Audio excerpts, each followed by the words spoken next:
Chapter की शुरुआत में हम सेंट्रल डिस्ट्रिक्ट लियोंग प्रोविंस को देखते हैं, जहां पर कोई कह रहा था यहाँ पर पहले बहुत तेजी से फार्मिंग की जाती थी, लेकिन यह सीमा से बहुत दूर स्थित होने के चलते यहाँ के कुछ कल्चर बैकवर्ड लोगों के मन में हिंसा का एक अजीब भाव उत्पन्न हो गया, जिसके कारण वे अपने गुस्सेल स्वभाव के चलते हर कॉन्फ्लिक्ट में शामिल होने लगा। और इसी कारण से लियोंग प्रोविंस को कोई भी नजरअंदाज नहीं कर सकता था। लियोंग प्रोविंस के मुसुन का मैदान वह स्थान था जहाँ गोरिया और सेंट्रल डिस्ट्रिक्ट एंगेज थे भयंकर बैटल, जहाँ प्योंग कांस ब्लैक ड्रैगन की दहाड़ पूरे एटमॉस्फेयर में गूंज रही थी। वहीं हयोलू प्योंग, गाई रियो, खू और यंग सेन जैन, जो कि नॉर्थ हिस्से को हासिल करने के लिए इन दोनों फैक्शनों ने अपने रिप्रेजेंटेटिव के द्वारा मुस्लिम के लोगों को अपनी ताकत से हरा दिया। और फिर हम उन दोनों को आमने सामने देखते हैं। प्योंग कहता है, मास्टर च्योल, काफी समय हो गया जब हम एक दूसरे से मिले। च्योल कहता है, लेकिन तुम अच्छे मास्टर की तरह दिख रहे हो। अभी वहीं पास में उन लोगों को देख रहे लोगों में से कोई कहता है, मोयोंग ने तकरीबन 10 साल पहले ही कैबेंग गेट को खोल दिया था। अभी लियोंग प्रोविंस के लीडर का पोजीशन अभी भी खाली है। च्योल कहता है, आज मैं अपनी 10,000 शॉट से रियोग बू को अपनी पैरों में पत्थर की तरह इस्तेमाल करूंगा, जिससे मैं लियोंग प्रोविंस में सुपरमेसी हासिल कर लूंगा। रियो का leader dance of the strong wind man जोक्सेन कहता है, क्या हमें इतनी बातें करनी चाहिए? पास्ट में सेंट्रल डिस्ट्रिक्ट और गोरियो ने अपनी ब्लड बैटल में अंतहीन ब्लड और आंसुओं को बहाया था, और आज मैं उसी प्योंग ह्यूंग की जमीन को योंग सिंह के खून से सींचूंगा। इतना सुनते ही सारे लोग डायरियोक के नाम के नारे लगाने लगते हैं। उसी समय सीन कट होकर हमें एक बूढ़े भिखारी को दिखाया जाता है, जो शराब पीते हुए कहता है, ये बूढ़ा भिखारी अब ऐशो आराम की जिंदगी जी रहा है। उनका कहना है कि डायरियोक वू और योंग सिंह जोंग के लीडर इसमें सबसे बेस्ट है। ये जरूर अपने रेपुटेशन के साथ जी रहे हैं। यह सुनने के बाद कि यह दोनों बिजनेस के लिए नीचे उतर रहे हैं, क्या यहाँ तक पहुँचने के लिए 1000 मील दौड़ना वर्थित है? वापस हम बैटल को देखते हैं, जहाँ दोनों के स्वॉर्ड टकरा रहे थे, जिससे काफी प्रेशर निकल रहा था। मास्टरमाइंड की मैचलेस फोर्स और मास्टर च्योल के ड्रैगन स्वॉर्ड जब आपस में टकराते हैं तो देखने से ऐसा लगता है मानो जमीन कांप रही हो, जिसे देख वह बूढ़ा भिखारी कहता है, अब कहने में थोड़ा मुश्किल होगा कि दोनों में कौन टॉप पर जाएगा। और हाँ, ये बूढ़ा भिखारी public leader iron man Hong मू यू है, हम इसे होंग कहेंगे। और वही देखने वालों में से एक कहता है, किसी को लड़ते हुए देखने से अच्छा और क्या हो सकता है। दूसरा कहता है, मैं अपनी पब्लिक डाटा में इस फाइट के रिजल्ट को रिकॉर्ड करूंगा। तभी वहाँ कोई आता है, जिसे देख बूढ़े होंग की आंखें बड़ी हो जाती है, और वह कहता है, मैं बाधित हूँ इस फाइट को देखने के लिए। यह कैसा चल रहा है? मैं खुद पर गर्व करता था एक स्ट्रॉन्ग ऑब्जर्वेशन मैन के रूप में, लेकिन मुझे पता ही नहीं चला कि वह कब मेरे इतना पास आ गए। यह क्या है? मुझे इतनी बेचैनी क्यों हो रही है? या मैं बूढ़ा हो गया हूँ इसलिए, या फिर यह दुनिया? इतना कहते हुए इसके चेहरे को भी देख पाते हैं, जो डर के चलते काफी घबराया हुआ था। वापस फाइट की ओर देखते हैं, जहाँ वही दोनों में से एक ड्रैगन स्वॉर्ड दूसरा मैचलेस फोर्स चिल्लाते हुए आगे बढ़ रहा था और एक दूसरे के साथ टकरा रहा था, जिसे देख वही अनजान पर्सन कहता है, तो यही सेंट्रल डिस्ट्रिक्ट के फोर्सेस है। मैं इसको एंजॉय कर सकता था अगर यह सामान्य स्थिति होती तो। लेकिन इतना कहकर वह अपनी हाथों में एनर्जी लाने लगता है, लेकिन तभी उसके सीने में दर्द होने लगता है, जिसे वह पकड़ते हुए कहता है, डैम इट, यह अभी होना था। फिर वह खुद को संभालते हुए कहता है, काश मेरे पास थोड़ा और समय होता। और वह दोबारा अपनी हाथों में एनर्जी लाते हुए अपनी बेटी को याद करते हुए कहता है, मेरी छोटी बच्ची, क्या यह तब था? मेरे पास जो समय था मैं उसमें इतना ही कर सकता हूँ। जबकि वह बूढ़ा होंग सोच रहा था, शांति, घनघोर शांति मैं महसूस कर सकता हूँ। यदि वह एक इंसान होता तो यह मान सकते थे कि उसके पास कुछ ताकत होगी, लेकिन इसे देख ऐसा लगता है इसके पास स्टार्टिंग से ही सबस्टेट है। फिर वह पर्सन पीछे मुड़ते हुए कहता है, मेरे वंशज वापस जरूर आएंगे। इतना कह वह वहाँ से चला जाता है। इसे सुन होंग हैरान हो जाता है और कहता है, वंशज? वह यहाँ किसका इंतजार कर रहा था? फिर वह सामने देखते हुए कहता है, उसने बस उसे अपने हाथों से टच किया था। दुनिया में इस तरह की ताकत कैसे हो सकती है? क्या होगा जब यह ताकत किसी पर्सन के खिलाफ प्रयोग किया जाए? और रुको, उसके उन आखिरी शब्दों का क्या मतलब था कि कोई वंशज आएगा? फिर सीन कट होकर हमें गॉर्जियो के खूबसूरत पहाड़ियों को दिखाया जाता है, जो कि एक गामा प्लेटियो और दूसरा नांगग्रिम माउंटेन होता है, जहाँ की चोटी पर लगे पेड़ पर कोई बैठा कह रहा था, खूबसूरत दिन है और हवा भी अच्छी बह रही है, जिंदगी कितनी अच्छी है। और आपको बता दूं, यही हमारा मेन कैरेक्टर डैन सायू है, तो इसे अब से हम डैन कहेंगे। अभी उसे कोई आवाज पुकारते हुए कहता है, डैन, क्या तुम फिर से वहाँ ऊपर हो? डैन उस आवाज की ओर देखते हुए कहता है, क्या नूना, तुम ऊपर आना चाहोगी? यूना कहती है, नहीं, तुम फिर ऊपर वहाँ चढ़ गए। हालांकि मैंने तुम्हें इससे पहले भी बताया था कि यह कितना खतरनाक हो सकता है। हमें उस लड़की को दिखाया जाता है जो काफी क्यूट होती है और उसका नाम गुंग म्यू होती है, लेकिन हम इसे नूना ही कहेंगे। फिर नूना कहती है, मैं उन जैसी ऊंची जगहों पर नहीं चढ़ सकती हूँ। हमारे गाँव में संभवतः अकेले हो जो इस पर चढ़ सकता है। डैन कहता है, मुझे सच में लगता है तुम्हें यहाँ से आसमान का नजारा अच्छा लगेगा, क्योंकि यहाँ से देखने पर आसमान और भी अच्छा देखने में लगता है। नूना कहती है, नहीं, मैं यही ठीक हूँ, तुम बस नीचे आ जाओ, क्योंकि आज जियोक्सन भी आने वाला है। तुम्हें मेरे घर पर चलना चाहिए ताकि हम साथ में लंच कर सके। इसे सुन डैन हल्की सी मुस्कान देते हुए देखता है और वहीं से कूद जाता है। इस पर नूना कहती है, क्या तुम्हें वाकई इस तरह से कूदते हुए खुद को चोट पहुंचाना अच्छा लगता है? डैन कहता है, मुझे इसका कोई परवाह नहीं है, क्योंकि तुम जो हो मेरे इन चोटों को ख्याल रखने के लिए। उसके बाद हम नांगरिम माउंटेन के नीचे गुआंग विलेज को देखते हैं। यहाँ नूना और डैन को एक साथ जाते हुए कुछ लोग बोल रहे थे,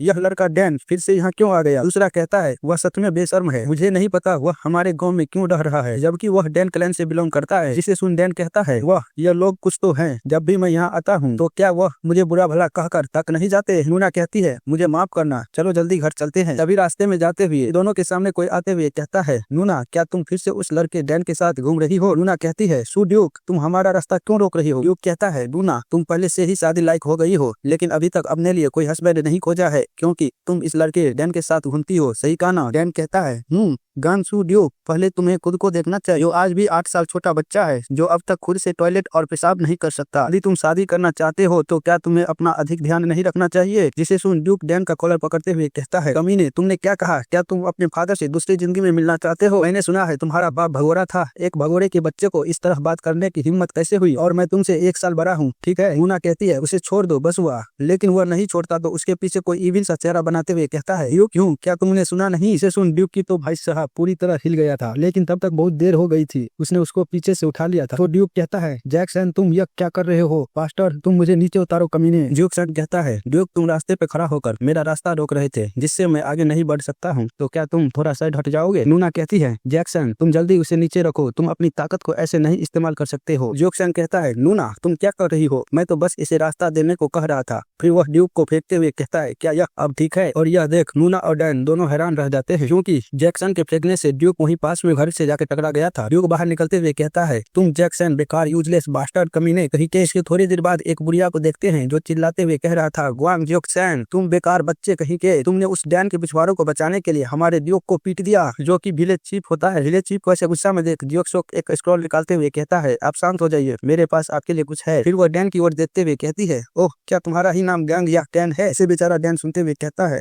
विलेज से। तो नूना कहती है, आप शांत हो जाइए विलेज चीफ, इनमें इन दोनों की कोई गलती नहीं है। फिर ड्यूक उसी स्क्रॉल को आगे करते हुए कहता है, जो ऐसा लगता है यह न्यूज बहुत इंपॉर्टेंट है, इसलिए उन्होंने यह सीधा आपको देने के लिए कहा था। विलेज चीफ उस स्क्रॉल को सर में ले जाकर देखते हुए कहती है, नीम ने क्या इंपॉर्टेंट न्यूज भेजी हो। और पीछे से जैक्सन कहता है, तो ठीक है अब मैं यहाँ से जा रहा हूँ। लेकिन विलेज चीफ उसकी बातों पर ना ध्यान देकर उस न्यूज को देखकर चौंक जाती है, और डैन वहाँ से जाते हुए कुछ सोच रहा था। तभी विलेज चीफ थोड़ी अटकते हुए कहती है, जैक्सन तुमने इस न्यूज को नहीं देखा है ना। लेकिन विलेज चीफ से कोई कहता है, जैक्सन पहले ही यहाँ से चला गया है। जिसे सुन विलेज चीफ दोबारा गुस्सा करते हुए कहती है, जैक्सन मैं तुम्हें नहीं छोड़ूंगी, अगर तुम डैन की वजह से इस तरह काम करते रहे तो मैं तुम्हें ग्वांग क्लैन से बाहर निकाल दूंगी। तो कुछ लोग उसे पकड़कर रोकते हुए कहता है, शांत हो जाइए विलेज चीफ, शांत हो जाइए, आपको इतना गुस्सा करने की कोई जरूरत नहीं है। जबकि वही साइड में ड्यूक कह रहा था, यदि तुम लोग इस बुरी औरत को मरते हुए ऐसे नहीं देखना चाहते हो तो जैक्सन का पीछा करो। फिर वो कहता है, डैन और जैक्सन तुम दोनों कमीने बास्टर्ड, धिक्कार है तुम पर। थोड़ी देर बाद हम देखते हैं जैक्सन ने जो सुअर लाया था उसे नीचे रखते हुए कहता है, आज मैं बहुत भूखा हूँ। नूना कहती है, किसी के लिए इतनी शिकायत जो यहाँ फ्री का खाना खाने आया है, अगर तुम्हें इतनी भूख लगी है तो अगर मेरी मदद करो। जैक्सन कहता है, वैसे भी नूना मुझे तुमसे कुछ कहना है। नूना कहती है, हाँ क्या तुम्हें मुझसे कुछ कहना है। जैक्सन कहता है, तुम जिस व्यक्ति को देख रही हो उसके बारे में कब बताने वाली थी। नूना हैरान होते हुए पूछती है, जैक्सन तुम इस दुनिया के बारे में क्या जानते हो। डैन कहता है,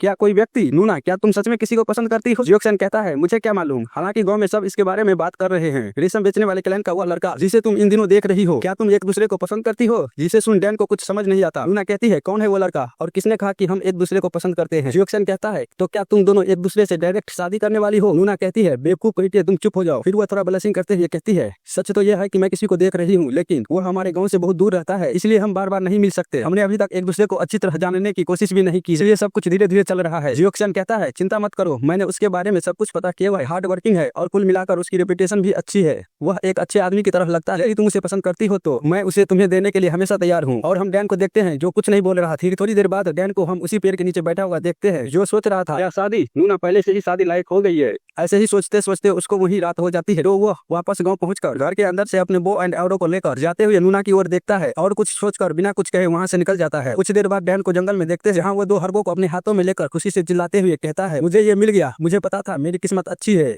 और थोड़ी देर बाद रात भी हो जाती है। ऐसे ही उसे हर्ब ढूंढते ढूंढते शाम हो जाती है, जिससे पूरे जंगल में ठंड और फॉग बढ़ने लगता है। जिसे देख डैन कहता है, आह मेरी खराब किस्मत, मैं जल्दी वापस जाना चाहता हूँ, लेकिन यहाँ रात हो गई है जिसके कारण फॉग भी बढ़ रहा है। इस स्थिति में माउंटेन से नीचे जाना थोड़ा थका देने वाला होगा, ऐसा वो सोच ही रहा था। तभी उसे जंगल के बीच आग जलते हुए नजर आता है, जिसे देख डैन कहता है, इस डीप माउंटेन में ऐसा कौन कर सकता है। फिर वो थोड़ा पास जाकर देखता है तो वो वहाँ उसी बूढ़े पर्सन को देखता है जिसे हमें चैप्टर 1 में देखा। तो डैन कहता है, इसे देखकर मुझे ऐसा तो नहीं लगता कि वो यहाँ खो गया है, न ही उसे देखने से ऐसा लगता है कि वह खतरनाक होगा, लेकिन यह अजीब सी फीलिंग मुझे क्यों महसूस हो रही है। ऐसा क्यों लगता है कि वह केवल मेरी आंखों से दिखाई दे रहा है, लेकिन वास्तव में वो यहाँ मौजूद नहीं है। मुझे सावधान रहने की जरूरत है। अभी वो पर्सन कहता है, तुमने ठीक कहा, तुम्हें निश्चित रूप से इस डीप माउंटेन में स्ट्रेंज पर्सनों से सावधान होना चाहिए, यह नॉर्मल होगा। जिसे सुन डैन हैरानी के साथ साथ डर भी ज्यादा है। वो पर्सन कहता है, जब तुम बिना किसी वेपन के मुझ पर छुपके से नजर रखते हो, मुझे यह अच्छा महसूस नहीं कराता है। यहाँ से चले जाओ, या फिर तुम मुझे आजमाना चाहोगे। डैन घबराते हुए कहता है, हाँ आप क्या कर रहे हैं? तो बस अंधेरा और फॉग के कारण यहाँ आ गया। क्या मैं सुबह तक यहाँ रुक सकता हूँ, या आप प्लीज मुझे यहाँ रुकने दे सकते हैं रात भर? वो पर्सन डैन की ओर अपनी गहरी आंखों से देखते हुए थोड़ी देर सोचने के बाद कहता है, ठीक है, तुम यहाँ आकर बैठ सकते हो। डैन वहाँ बैठकर अपने खाने को पकाकर उसी पर्सन को देते हुए कहता है, क्या आप इसे खाना चाहेंगे? हम माउंटेन के बीच हैं, इसलिए मैं आपको अच्छा खाना नहीं खिला सकता। वो पर्सन उस खाने को लेकर कुछ सोचता है और फिर खाने लगता है। जिसे देख डैन सोच रहा था, मुझे उसे देखने से लगता है उसे शायद भूख नहीं लग। वो पर्सन कहता है, मुझे अजीब तरह से देखने की कोई जरूरत नहीं है। अगर तुम जल्दी से खाना खाते हो तो इसका मतलब है कि तुम उस खाने को ठीक से चबा नहीं रहे हो, जिससे तुम्हारा शरीर पोषक तत्वों को अवशोषित नहीं कर पाएगा। इसलिए तुम्हें धीरे धीरे खाना खाना चाहिए। अगर तुम ठीक से खाना खाते हो तो भोजन की थोड़ी मात्रा भी तुम्हारे शरीर को हिलाने के लिए पर्याप्त शक्ति दे सकता है। वो डैन की ओर देखते हुए कहता है, वैसे तुम्हारा नाम क्या है और तुम हो कौन? डैन खाना खाते हुए कहता है,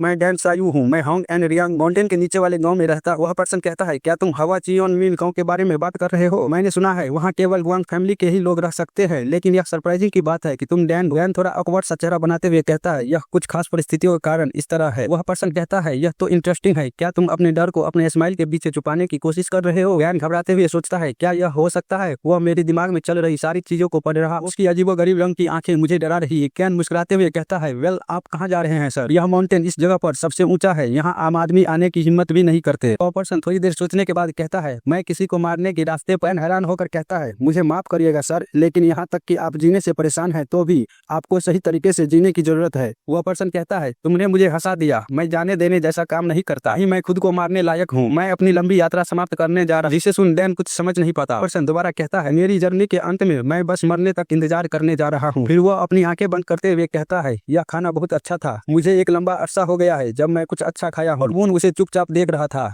फिर वह सोते हुए सोचता है, उसके साथ क्या हुआ होगा? क्या वह कह रहा था कि वह मरने जा रहा है? मुझे विश्वास नहीं हो रहा कि वह अपनी मौत के बारे में इतनी आसानी से बात कर सकता है। फिर उसकी ओर देखता है जो कि वही पेड़ से लगकर सो रहा था। इसी के साथ रात से सुबह हो जाती है। उठकर जाने लगता है और वो पीछे मुड़कर देखता है जहां वो पर्सन अभी भी सो रहा था, तो वह उसी हर्ब को पिछले चैप्टर में हमने देखा था। डैन उस बूढ़े पर्सन की ओर देखकर उसके पास एक हर्ब को छोड़ वापस आ जाता है। और इस चैप्टर के स्टार्टिंग में हम देखते हैं जहाँ डैन कह रहा था, यह तो क्रेजी है, मैं पागल हो रहा हूँ, मैंने अभी क्या किया? मैं सैकड़ों राइस बाइक खरीद सकता था। अगर वह जिनसेंग हर्ब वास्तव में 100 साल पुराना हर्ब था तो मैंने उस हर्ब को उस बूढ़े आदमी को क्यों दे दिया? यह शायद इसलिए है क्योंकि उसने कहा था कि वह मरने जा रहा है। यह मुझे परेशान कर रहा है। इसके बारे में भूल जाओ, अब मैं और कुछ नहीं कर सकता। मेरे लिए बस एक जिनसेंग रूट ही काफी है। ऐसा लगता है कि दूसरे जिनसेंग रूट मेरे लिए था ही नहीं। ऐसा कहा हुआ गांव की तरफ वापस जाने लगता है, लेकिन गांव पहुंचकर देखने पर उसे कोई नहीं दिखता तो डैन हैरान होते हुए कहता है, सब लोग कहाँ गए? तभी उसके पीछे से ड्यूक आते हुए एक जोरदार मुक्का उसके सर पर मारता है, जिससे डैन चिल्लाते हुए जमीन पर गिर जाता है। और वह सोचता है अभी अभी हुआ क्या, लेकिन ड्यूक उसको संभालने का मौका दिए बिना उसके सर को पकड़कर जमीन में दबाते हुए कहता है, बेवकूफ बास्टर्ड डैन, मैंने अंत में तुम्हें पकड़ ही लिया। और डैन का सर नीचे दबे होने के कारण वो कुछ नहीं बोल पा रहा था। विलेज चीफ कहती है, तुम बेवकूफ कमीने, तुम्हारे साथ इस तरह का व्यवहार नहीं किया गया होता अगर तुम अपने हाल पर रहकर अपनी औकात नहीं भूलते। डैन आधी आवाज में कहता है,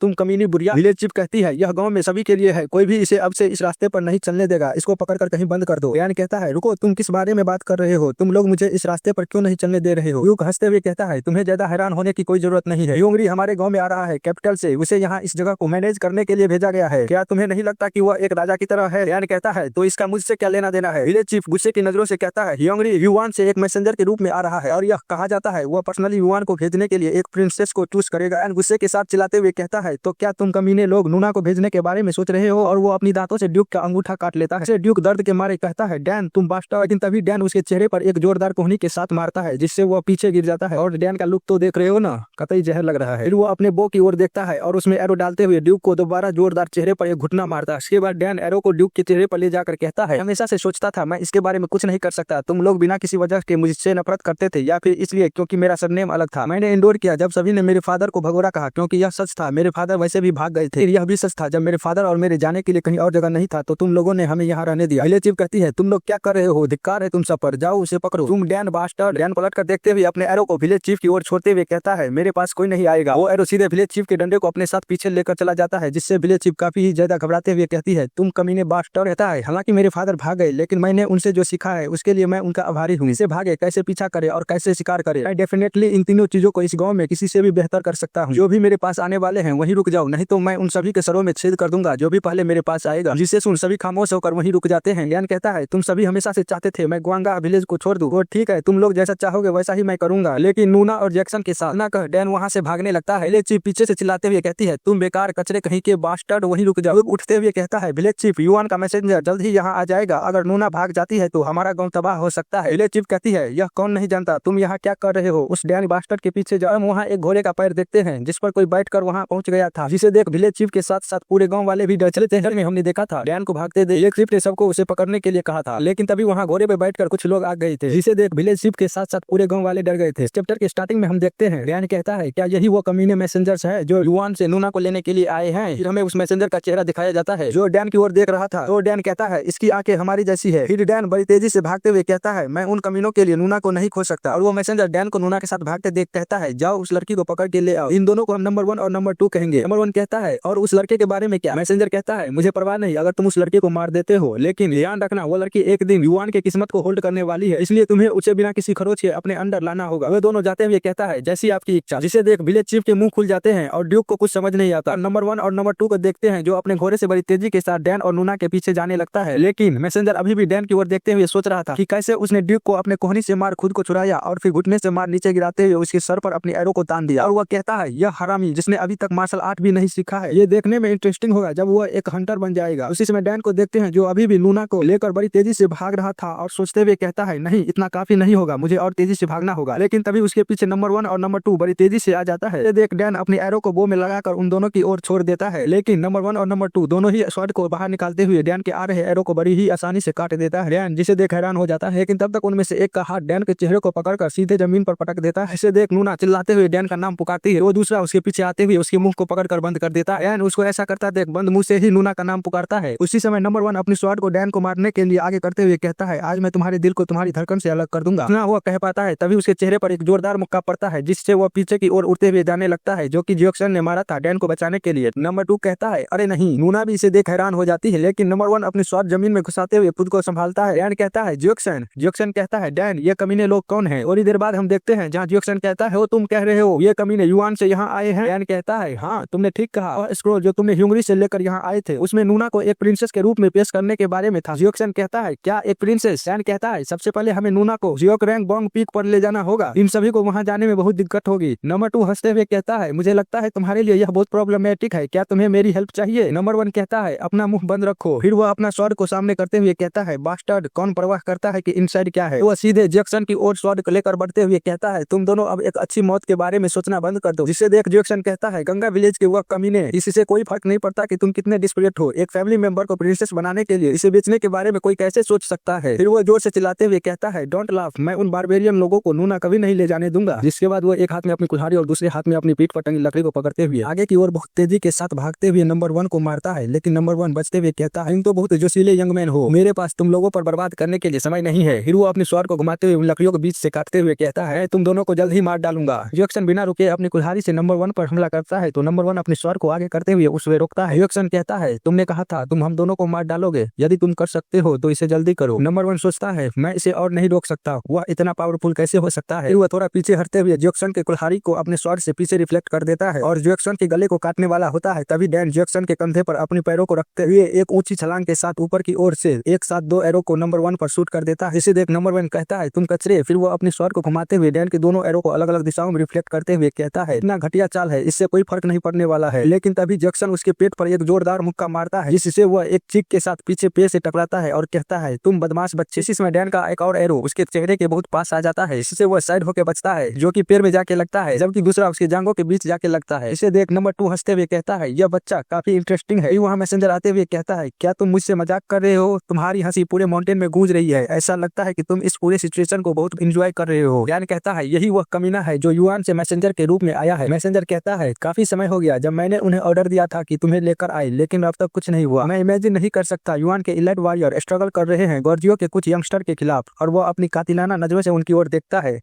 पिछले चैप्टर में हमने देखा था मैसेंजर आते हुए कहता है मैं इमेजिन नहीं कर सकता युवान के लाइट वॉरियर स्ट्रगल कर रहे हैं गर्जियों के कुछ यंगस्टर के खिलाफ। इस चैप्टर के स्टार्टिंग में हम देखते हैं मैसेंजर नंबर 1 और नंबर 2 को देखते हुए कहता है तुम्हें उस लड़की को लाने के लिए बहुत समय पहले ऑर्डर दिया था, अभी तक कुछ नहीं हुआ, इसीलिए मैंने सोचा वहाँ क्या हुआ होगा। नंबर 2 कहता है मुझे माफ कर दीजिए। नंबर 1 को देखते हैं जो अभी भी उस पेड़ से लगा हुआ बेहोश था। मैसेंजर कहता है मैं अभी इस चीज को होल्ड कर रहा हूँ लेकिन तुम्हें इसके बारे में जिम्मेदारी लेनी होगी। नंबर 2 कहता है हाँ ठीक है, मैं इसके बारे में जिम्मेदारी लेने के लिए तैयार हूं। मैसेंजर डैन और जैक्सन को देखते हुए उसकी ओर अपनी पावर को रिलीज करते हुए कहता है अगर ईमानदारी से कहूँ तो तुम लोगों ने मुझे हैरान कर दिया। सिंपल टेक्निकों से तुम दोनों ने इतनी सारी अटैकिंग पावर को रोका जो कि एक अच्छी टेक्निक भी नहीं है। यह शर्म की बात है, तुम्हें एक यूजलेस गोर्जियन पर्सन के रूप में जाना जाता है। इतना का मैसेंजर अपनी प्रेशर को रिलीज करता है तो उसके आगे खड़े डैन और जैक्सन पीछे हटने लगते हैं। डैन कहता है अब यह क्या हो रहा है, यह कौन सी पावरफुल एनर्जी है। उसका हार्ट भी जोरों से धड़कने लगता है और जैक्सन अपनी पूरी कोशिश कर रहा था वहाँ खड़े होने की। जिसके बाद जैक्सन कहता है ऐसा कोई नहीं है जो मेरी नूना को यहाँ से ले जा सके। यदि तुमको नूना को ले जाना है यहाँ से तो पहले हमें मारना होगा। मैसेंजर बड़ी तेजी के साथ जैक्सन के सामने आकर उसके सीने पर अपनी हाथ रखते हुए कहता है तुम्हें क्या लगता है मैं तुम पे दया दिखाऊंगा, मैं अभी भी तुम्हें मारने वाला हूँ। मैसेंजर को इतना फास्ट देख डैन और जैक्सन को सोचने तक का मौका नहीं मिलता। मैसेंजर जब अपनी पावर को बढ़ाता है तो जैक्सन के मुंह से ब्लड निकलने लगता है और वो पीछे की ओर बड़ी तेजी के साथ जाने लगता है। उसकी स्पीड इतनी होती है कि उसके पीछे आने वाले पेड़ को भी वो तोड़ते हुए अपने साथ लेकर चला जाता है और वो जमीन में घसटाते हुए माउंटेन के लास्ट में पहुंच जाता है। डैन घबराते हुए कहता है जैक्सन। इसमें मैसेंजर डैन के पास आते हुए कहता है मुझे नहीं लगता कि अब तुम दूसरे के बारे में चिंता करने का जोखिम उठा सकते हो। डैन उसे यहाँ देख कांप जाता है लेकिन वह हिम्मत करते हुए अपने एरो को उसकी ओर शूट करते हुए कहता है धत तेरी की। मैसेंजर उसके एरो को अपनी ओर आते देख एक सीरियस सा लुक देता है और साइड हटकर उसे डॉज करता है लेकिन डैन के एरो से मैसेंजर के पीछे की क्लॉथ पूरी तरह से कट जाता है। मैसेंजर अपने पैरों को पीछे लेते हुए अपने हाथों से डैन के चेहरे पर एक जोरदार पंजा मारता है। डैन उसका पंजा खाने के बाद जैक्सन की तरह वो भी घिसटाते हुए पीछे जाने लगता है। मैसेंजर अपने कटे हुए क्लॉथ को उतारते हुए कहता है तुम अभी भी जिंदा हो, मुझे लगता है तुम वो बास्टर्ड हो जिसके पास स्ट्रॉन्ग बिल्ड है, ये तो टैलेंट की पूरी तरह से बर्बादी है। डैन अभी भी वही जमीन पर पड़ा हुआ दर्द से चिल्ला रहा था। मैसेंजर कहता है लेकिन मैं उस लड़की को युवान ले जाऊंगा और तुम दोनों यहीं पर मरोगे, चाहे तुम कुछ भी क्यों ना चुन लो लेकिन यह नहीं बदल सकता। यार मैं तुम्हारे मरने से पहले इतना तो कर ही सकता हूँ, तुम चूज कर सकते हो कौन पहले मरेगा। अभी जैक्सन चिल्लाते हुए कहता है तुम कमीने वही रुक जाओ और वो अपने पास में पड़ी वही टूटे हुए पेड़ के हिस्से को अपने हाथों में उठाते हुए कहता है तुम नूना को छूने के बारे में सोचना भी मत। इतना का हुआ उस पेड़ के हिस्से को मैसेंजर की ओर फेंकता है। मैसेंजर जिसे देख कहता है क्या तुम मुझसे भीख मांग रहे हो, अगर तुम चाहते हो मैं ऐसा करूँ तो पहले एक दूसरे को मार डालो। फिर वो अपनी पंच को बनाते हुए उस आ रही पेड़ के हिस्से से टकराता है जिससे वो पेड़ का हिस्सा किसी बारूद की तरह हवा में ही फट जाता है। जिसके बाद वह कहता है अब मैंने डिसाइड कर लिया है कि पहले अब मैं तुम्हें ही मारूंगा। डैन उसे ऐसा करता देख डरते हुए कहता है नहीं तुम ऐसा नहीं कर सकते। मैसेंजर जैक्सन की ओर बढ़ते हुए अपने घुटनों के साथ उसके चेहरे पर एक जोरदार मारता है और संभलने का मौका दिए बिना ऊपर की ओर से उसके पेट पर दोबारा अटैक करता है। डैन वही जमीन पर पड़ा हुआ चिल्लाकर कह रहा था तुम रुक जाओ, उसे मत मारो। वो अपनी पूरी ताकत लगाकर उठते हुए उन दोनों की ओर जाता है और मैसेंजर के पीछे पहुंच जाता है। मैसेंजर कहता है मैंने तुमसे क्लियरली कहा था कि मैं पहले इस बास्टर्ड को मारूंगा, तुम्हें इससे भी ज्यादा स्पेशल तरीके से मारूंगा, इसलिए पेशेंटली इंतजार करो। डैन उसकी बातों पर ना ध्यान देकर अटैक करने के लिए कूदते हुए अपने पैरों के साथ उस पर अटैक करता है लेकिन मैसेंजर उसके इस अटैक को डॉज करते हुए अपने पंच के साथ डैन के चेहरे पर दोबारा जोरदार मारता है। इससे डैन वही हवा में घूमते हुए जमीन पर गिरता है और ये सब देख नूना बहुत ही ज्यादा डर जाती है। वो चिल्लाने की कोशिश कर रही थी लेकिन उसका मुंह बंद होने के कारण ना वो चिल्ला पा रही थी और ना ही वहां से हिल पा रही थी। और मैसेंजर डैन की ओर जाते हुए कहता है एक्चुअली मुझे तुम जैसे लोग बहुत पसंद आते हैं क्योंकि तुम जैसे लोग फियरलेस स्पिरिट के साथ मैन कहलाने के बहुत नजदीक होते हैं। और डैन की ओर जाते हुए कहता है लेकिन क्या तुम्हें पता है इससे भी ज्यादा मुझे क्या पसंद होता है। अभी जैक्सन उसका पैर पीछे से पकड़ लेता है तो वह पलट कर देखता है। जैक्सन कहता है तुम डैन को टच करने के बारे में सोचना भी मत, मेरे रहते हुए डैन और नूना को कोई भी नुकसान नहीं पहुंचा सकता है। इतना सुन मैसेंजर उसके फेस पर फिर से एक पंच मारता है। इसी समय जैक्सन उसके पंच को पकड़ते हुए अपने पंच को बनाता है और उसके फेस पर मारते हुए कहता है चाहे कुछ भी क्यों ना हो जाए मैं उन दोनों को प्रोटेक्ट करूंगा। लेकिन मैसेंजर अपने हैंड को उससे छुड़ाते हुए उसके पंच को डॉज करता है और फिर उसके पीछे जाते हुए अपने हाथों से उसके बैकबोन को पकड़कर ऊपर की ओर उसे उठा लेता है जिसके कारण जैक्सन दर्द से एक जोरदार चीख मारता है। डैन जैक्सन को ऐसे दर्द में देख कहता है तुम रुक जाओ, उसके साथ ऐसा मत करो। मैसेंजर जैक्सन को उसी हालत में माउंटेन के किनारे पर ले जाते हुए कहता है मैंने तुमसे पहले ही कहा था तुम जैसे फियरलेस स्पिरिट वाले लोग मुझे बहुत पसंद आते हैं लेकिन मुझे जो सबसे ज्यादा अधिक पसंद है वो है। और जैक्सन अभी भी दर्द के मारे चिल्ला रहा था। फिर वह कहता है तुम्हारी बॉडी के साथ तुम्हारी फियरलेस स्पिरिट को भी डिस्ट्रॉय करना। ऐसा कहते हुए मैसेंजर जैक्सन को माउंटेन से नीचे फेंक देता है। इस सीन को डिटेल में अगले चैप्टर में बताया गया है इसलिए आप लोग जरूर इसका अगला चैप्टर देखिएगा।